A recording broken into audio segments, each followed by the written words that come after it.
Earth, a unique planet, restless and dynamic. Continents shift and clash. Volcanoes erupt. Glaciers grow and recede. Titanic forces that are constantly at work, leaving a trail of geological mysteries behind. None greater than the Sahara Desert, the hottest place on the planet, a deadly wasteland that time forgot. Or so scientists believed, till they unearthed a series of startling clues. The fossils of sea creatures, freshwater shells buried in sand, ancient settlements with human remains. Clear evidence that this stark landscape hides a turbulent past. One that would alter the course of human history and provide a dramatic new chapter in the story of how the Earth was made.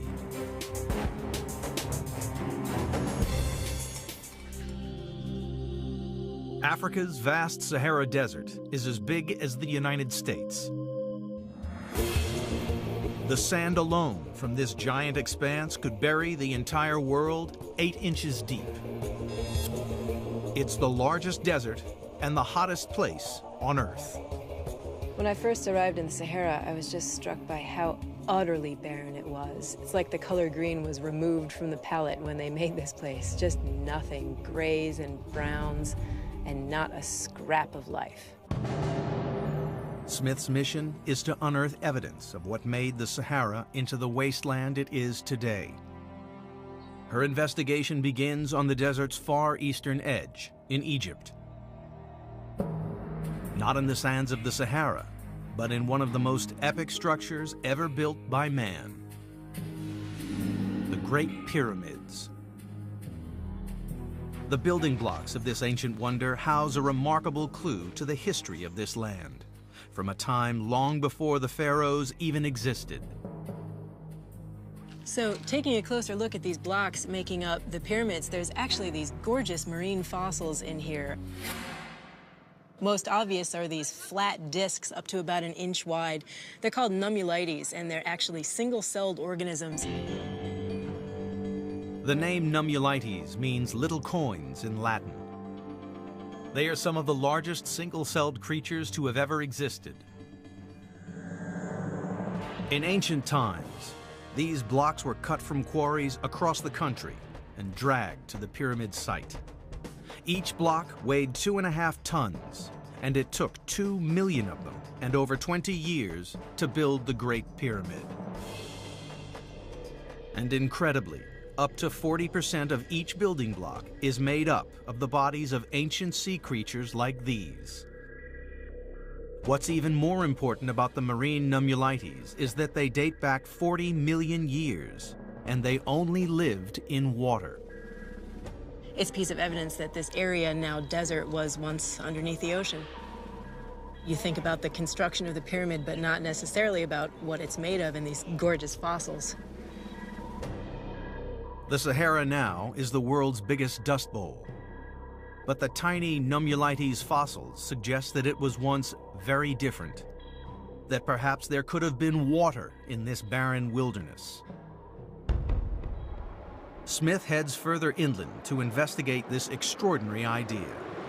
She travels to a remote desert valley near where the pyramid stones were quarried. It's called Wadi al-Hitan.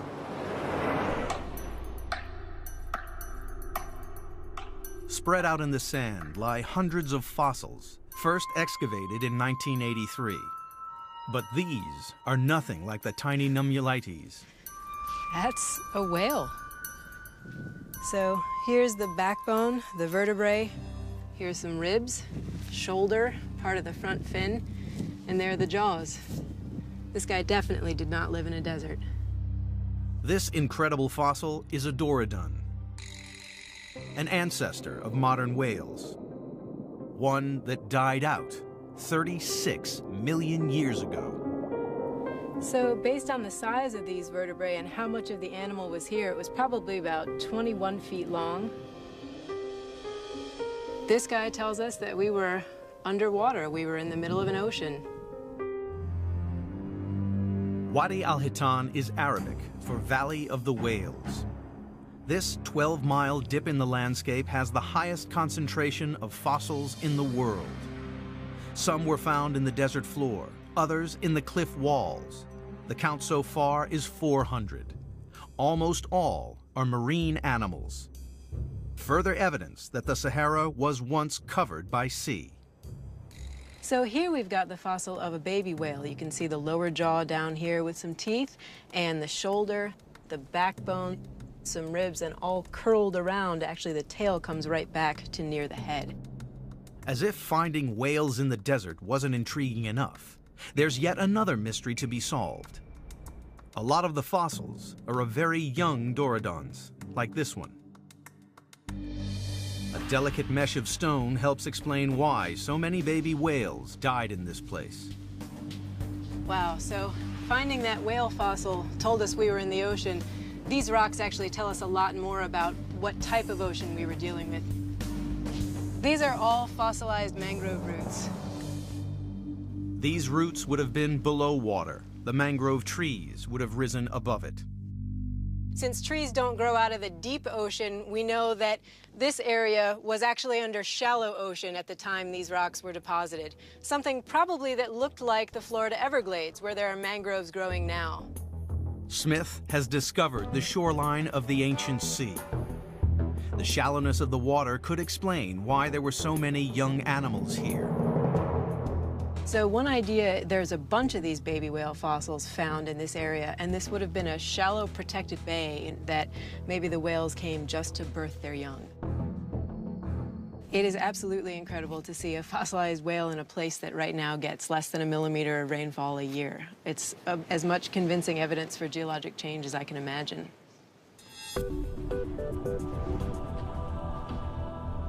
The pieces of the puzzle are coming together to reveal the Sahara's watery past. So 40 million years ago, this desert would have been covered in the middle of this valley by a shallow bay, probably a brilliant tropical blue-green color. The shoreline would have been off along the horizon, some mangrove trees in the shallowest parts of it. Inland would have been a vibrant combination of rainforest and swampland. The whales would have been drawn to this ancient shore because of the plentiful supply of food.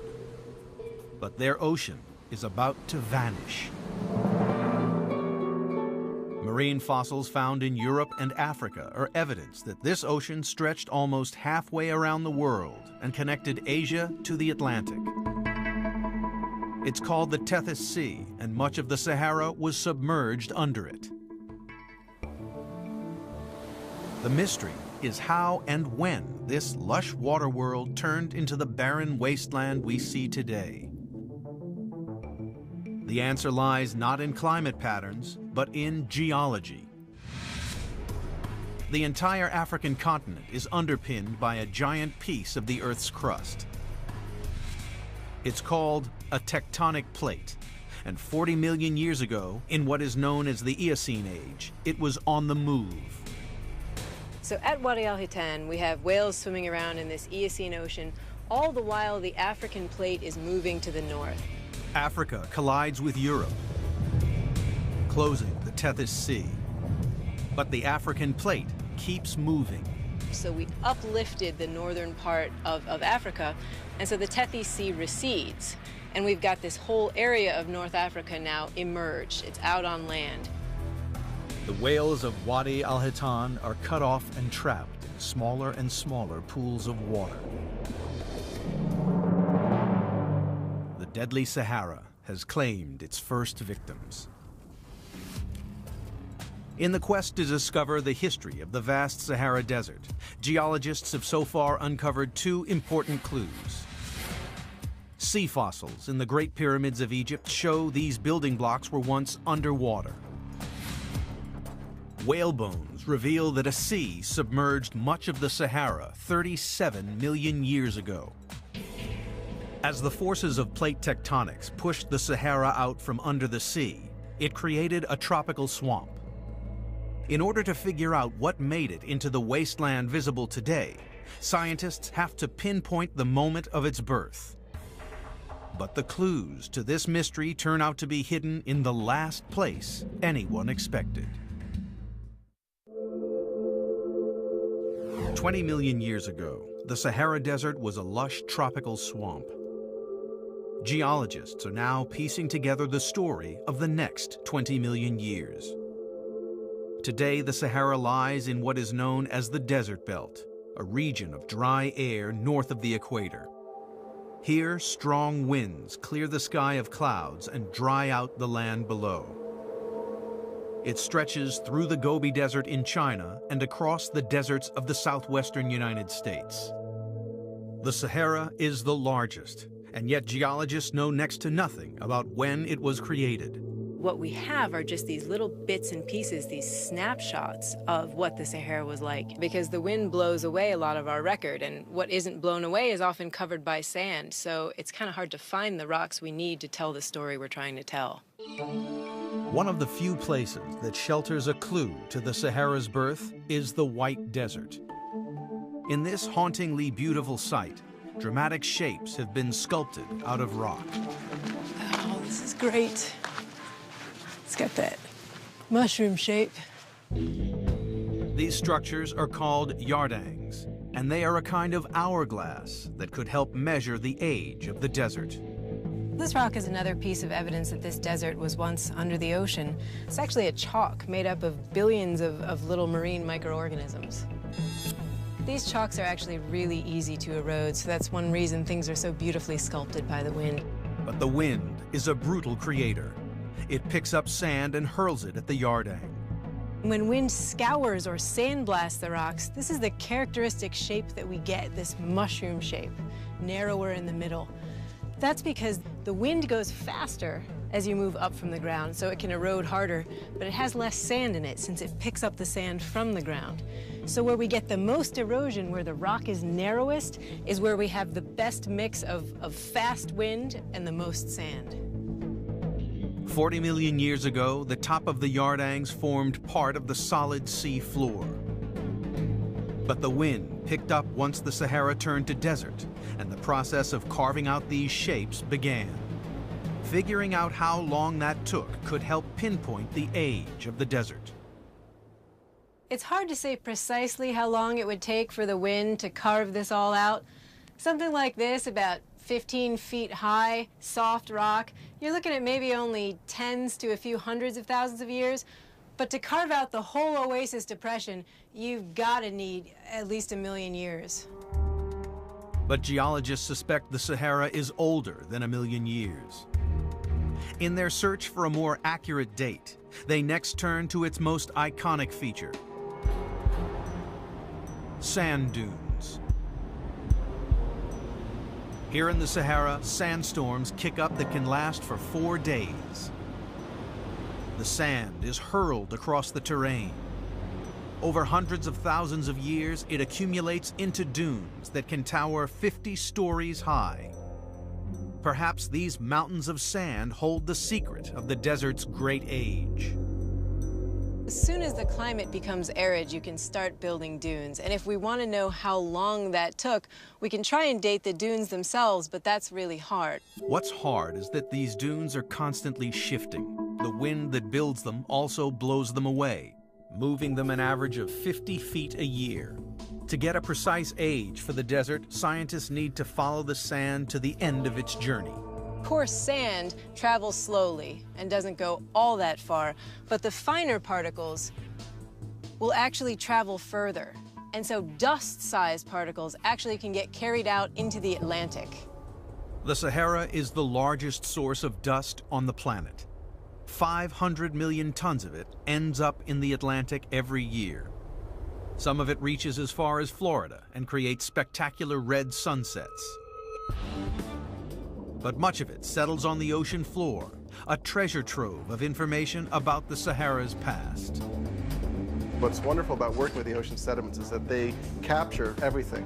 They're this very faithful recorder of the sediments that are raining down from the surface. In 1995, Domenical drilled down into the ocean floor, through layers of mud dating back millions of years. Each layer of sediment is like a time capsule. Shallow levels show plenty of this dust blown over from the desert. So Domenical extracted deeper core samples from over 1 million years ago. Still, there was desert dust. Finally, he dug down to a layer that was laid down 3 million years ago, and there, the dust finally stopped. It had taken a voyage to the ocean floor to uncover the turning point from humid tropical landscape into searing desert. That's a pretty amazing change. You don't think of something as large and expansive and fixed as the Saharan desert as being something capable of such profound changes. And yet this is what the geologic record was telling us. Domenical had finally solved the riddle of the sands. The Sahara has been a desert wasteland for 3 million years. In the search to discover the age of the Sahara, geologists have unearthed 2 startling clues. Yardangs show that wind-blown sand has been blasting across the desert for at least 1 million years. Deep-sea cores give a more exact date. The Sahara first turned from swamp to sand 3 million years ago. From that moment on, the Sahara became the searing wasteland we see today. It seemed that geology alone could explain the creation of the world's largest desert.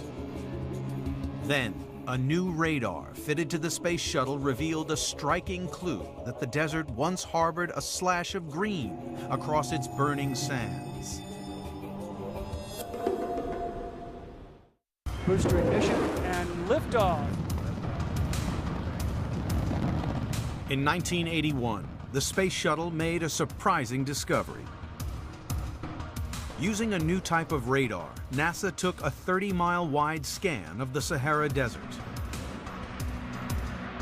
The radar pierced the sand to a depth of 16 feet and revealed what looked like a hidden network of ancient waterways crisscrossing the desert. This finding stumped scientists. 3 million years ago, the Sahara turned from rainforest into desert. Now it seemed that it had been home to a lot of water at some point in the following 3 million years. Researchers followed the NASA images north into Tunisia, to the edge of a deep depression in the Sahara, the site of their first clue. This is what we're looking for. Got some quite intact shells here. This deposit is largely composed of intact shells. And these are not shells from the ocean. So here we have half of a Cadastroderma glaucum shell, which is a clear sign of a freshwater lake. This is just one example of what must be millions of shells. We must be somewhere near the shoreline of the lake here. Further shell deposits revealed that this lake was giant, about the size of West Virginia. But the shells provide even more remarkable evidence: the date when this lake existed. Carbon dating puts them at 90,000 years old and leads to one conclusion. To have all these shells here, we must have had a lot of rain falling in the vicinity of this lake and a green Sahara. Scientists fanned out across the Sahara to investigate other satellite images. They searched for any dips in its landscape that looked like they once held a body of fresh water. So what was really exciting for me about those radar images that were produced by NASA, we can link this to the GPS, and we're finding evidence of lakes throughout the desert. And some of these lakes are massive. 3 different lake locations were confirmed by the presence of freshwater shells. The series of ancient lakes were so large, they've been dubbed mega lakes. So this is the far shore of the mega lake. And it was just one of many lakes across the Green Sahara. When Drake added up the evidence of all the lake locations, he uncovered an astonishing fact. Okay, so if this is North Africa here, and this is the edge of the Sahara Desert, So we're here in Tunisia with a mega lake here. And we know there's another mega lake here in southern Libya. An even larger one here in Chad. If they all meet their maximum size, they would have covered 10% of the Sahara. That would have made them 3 times larger than the Great Lakes. What is now the biggest desert on Earth was once home to some of the planet's largest bodies of fresh water. Sudden changes in climate have been connected to everything from volcanic activity to meteors hitting the Earth. But climate researcher Peter Domenical had a hunch this wasn't the first time it had happened. He turned to his archive of deep ocean cores. Our approach was to use deep sea sediments as this continuous tape recorder, if you will, of past climate change in Africa. By looking at the levels of desert dust in cores dating back hundreds of thousands of years, he discovered the Sahara had changed more than once. When we first collected these measurements, I really kind of almost fell back in my chair because what we saw was there are many switches like this in the climate system.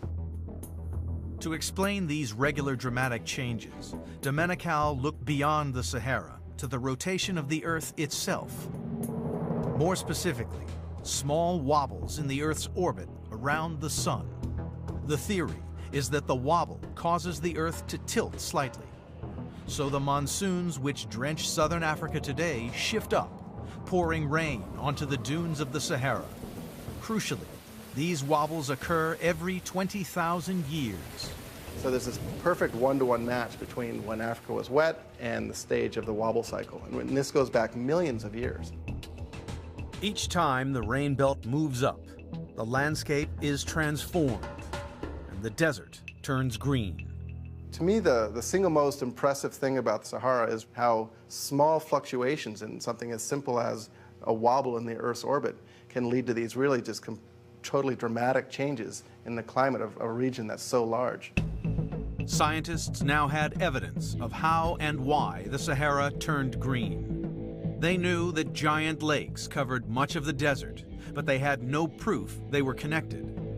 Were these vast, isolated rain pools or part of an interconnected river system, as suggested by NASA's radar images? Nick Drake gets word that in 2009, archaeologists have made an important discovery that supports the river theory. Stone tools found not far from the site of the megalake in Tunisia. The first step is to identify the shoreline of the ancient lake. Ah, now looks good. So, we've got some freshwater mollusks. These tiny shells are a good sign of the lake. Now he searches for what may have been drinking the water when the megalake existed. We have what looks like a part of a jawbone of a small herbivore. You can see 3 teeth running along there. Some sort of gazelle. So animals must have existed here in the desert when it was green. Okay, so we've got a stone tool here. It's become blunted, and they've retouched it with a lot of very fine flakes off the edge. The fact that we've got stone tools and we've got dead animals suggests hunting. And this was the animal that had been hunted. And then we've got water, so people sitting around a water hole waiting for animals to come to drink and then killing them, eating them, leaving them behind. It's an important find. A Stone Age tool shows people lived on the shore of this ancient lake. And 90,000 years ago was a turning point, not just in the story of the Sahara, but in the history of humanity itself. We are all descended from one group of people in East Africa, the birthplace of humankind. Sometime between 80 and 120,000 years ago, modern humans started the long journey out of Africa. No one knows for certain what route they took. The prevailing view is that the Sahara was impassable, So humans left East Africa and traveled to the coast, then crossed a land bridge into the Arabian Peninsula. But Drake suspects that if the megalakes were fed by a river system, it would have created a green corridor across the burning sands. So our ancestors could have followed these river systems, gone round the lakes, followed the next river system, round the next lake, and the next river system and the last lake, and then they've been in North Africa, and it'll be simple for them to just move out. The lake is a good story. The rivers plus the lake is a very concrete story. To find proof of his theory, Drake heads to one of the few areas in the desert where water still flows, an oasis. He finds a small spring that shelters a valuable clue. Caught some. Great.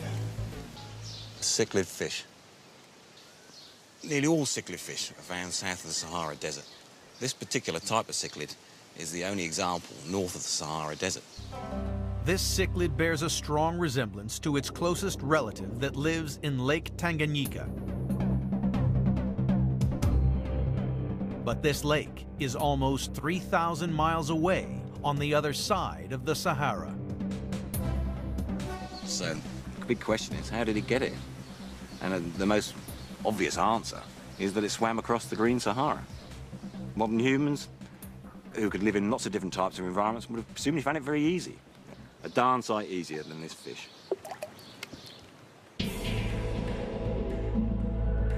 These rivers and lakes were not to last. The door slammed shut on the green corridor.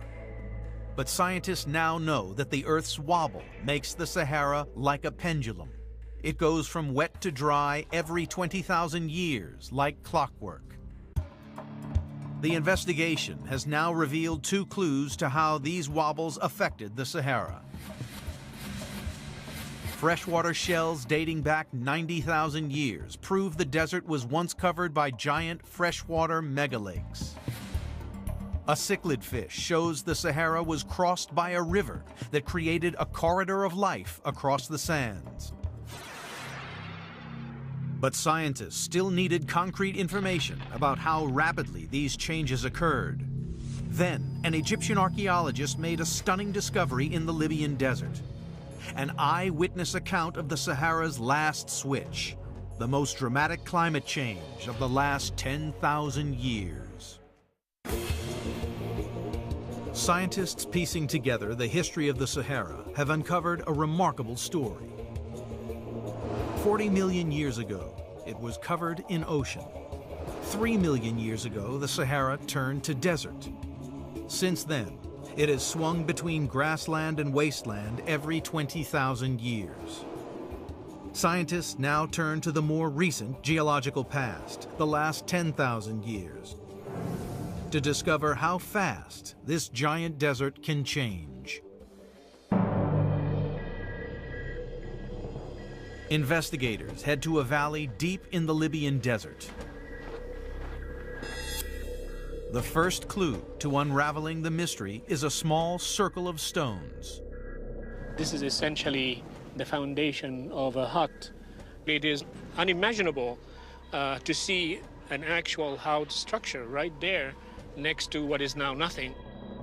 Hassan's discovery is striking evidence of human habitation. The house structure consists of this circular foundation with upright standing blocks which are taken from the local bedrock. It would have made a semi-circular structure with probably skins and branches, and people would have used that as a shelter. Hassan believes these huts could have housed a small community of around 50 people. Now he needs to know exactly when they lived here. Ostrich eggshell beads. These little ostrich egg beads are clearly human handiwork. They use the eggshells to make ornamental beads cut into a circle so that a string can pass through. So they string these into bracelets or necklaces. The eggshells the beads were made from are also here and provide the next clue.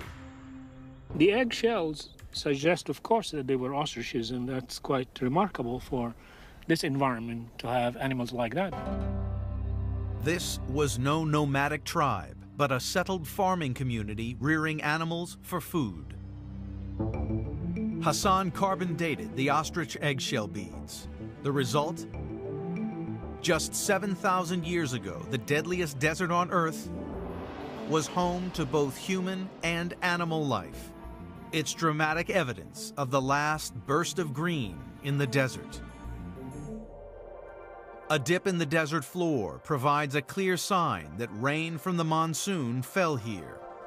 What we have here is the evidence of a deep lake with mud deposited.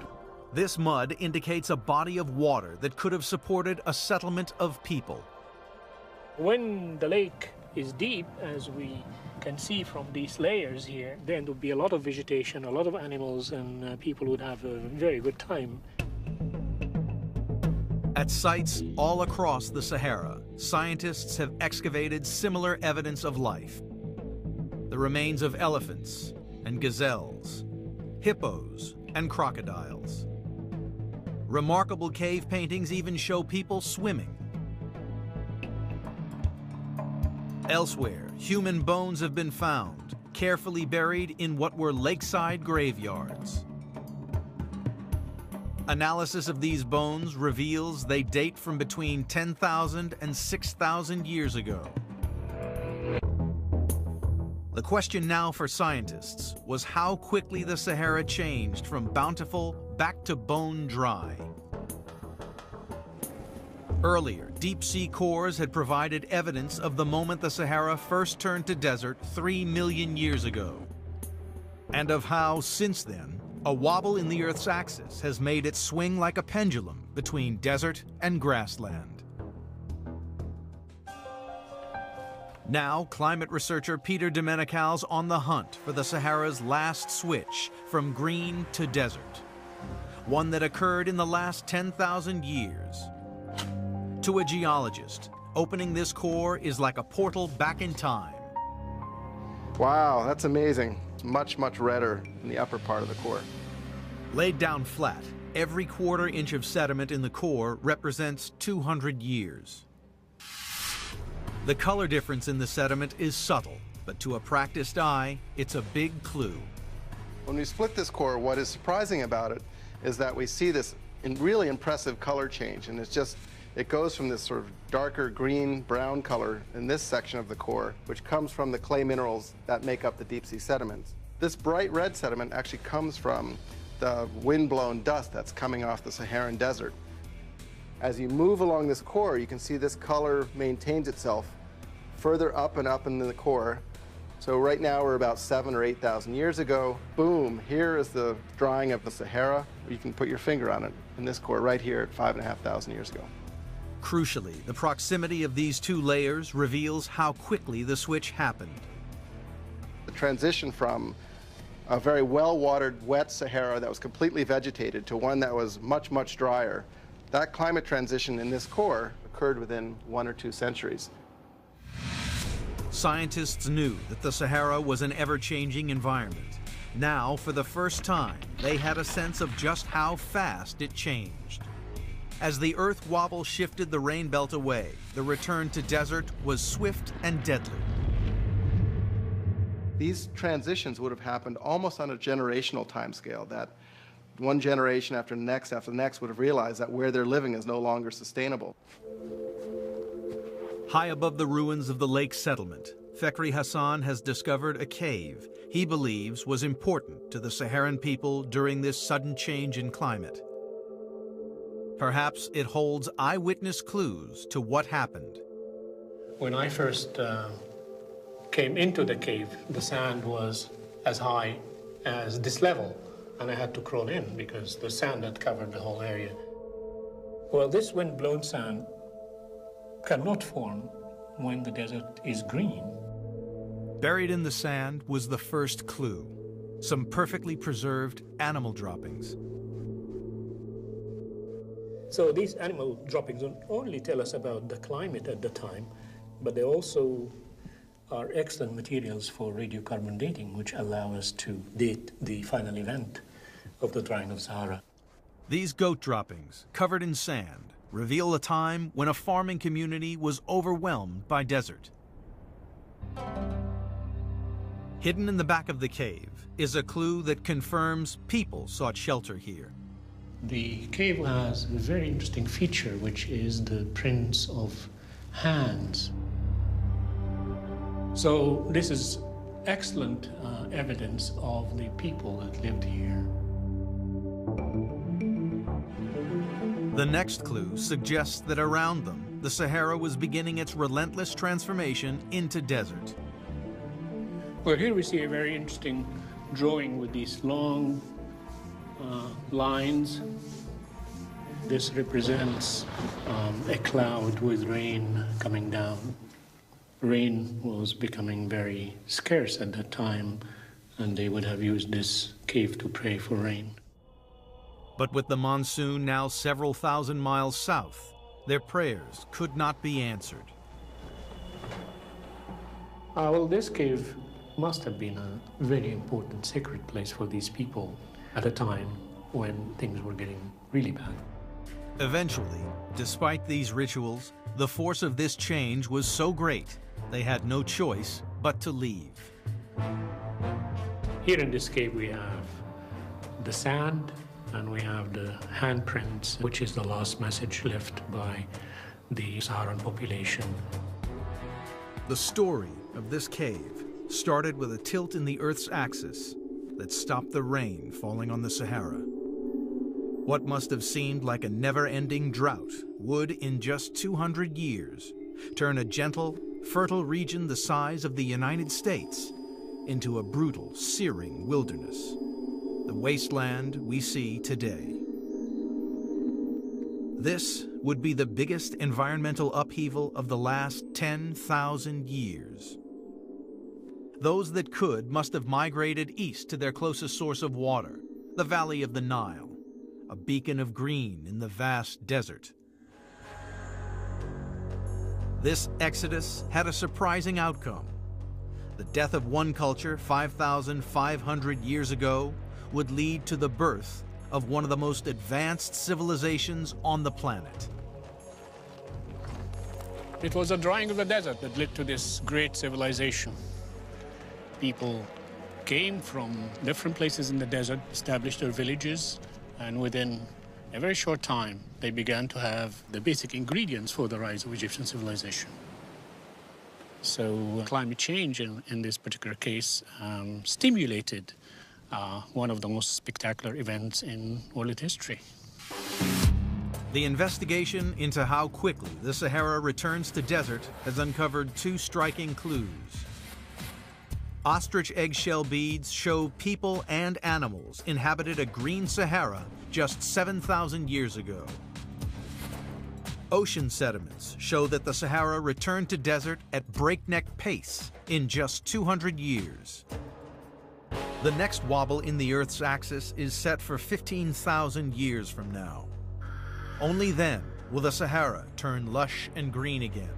But now, modern technology is finding ways to speed up that process. The investigation into the Sahara Desert's eventful past now moves to the last 100 years.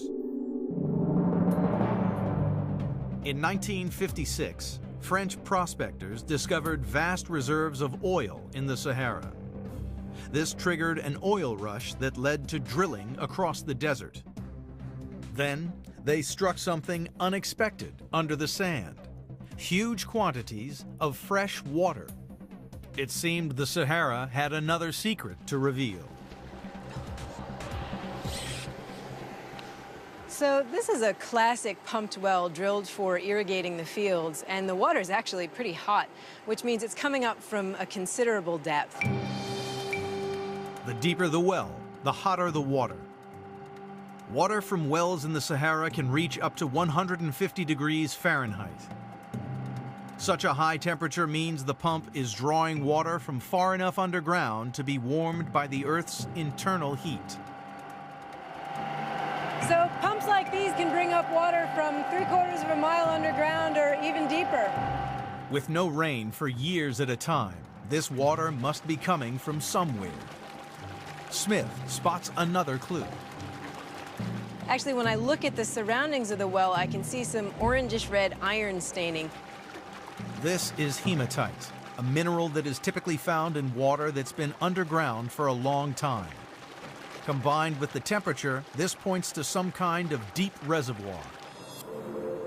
Scientists say that, astonishingly, great quantities of water lie under much of the Sahara. The key is in the sandstone. Sandstone is made from layers of sand compacted into rock over millions of years. So what's really incredible about sandstone like this is just how good it is at holding water. And that's because there's a lot of pore spaces between the sand grains that are actually really big. If I pour some water on this rock, just like would have happened when it rained over the Sahara, it soaks right in. Scientists now know that every 20,000 years, a wobble in the Earth's orbit shifts the monsoon north, so rain pours down onto the desert. Much of that rain that fell over the Sahara is now stored underground. It's called the Nubian Sandstone Aquifer, and like a giant subterranean sponge, it sits below Egypt, Libya, and Sudan. Though there's nothing but sand and rock on the surface, under the ground beneath my feet is as much water as there is in the Great Lakes. The presence of a reservoir, even one deep underground, is surprising, given the Sahara's searingly hot temperatures. In 1922, in neighboring Libya, the mercury touched 136 degrees, a record still not beaten. But ironically, the water is protected by the desert itself. Layers of clay encase the sandstone. The clay keeps out the harsh sun. It also acts as a sealant, trapping the water within the rocks and creating pressure. Fault lines in this clay are the source of the desert's famous oases.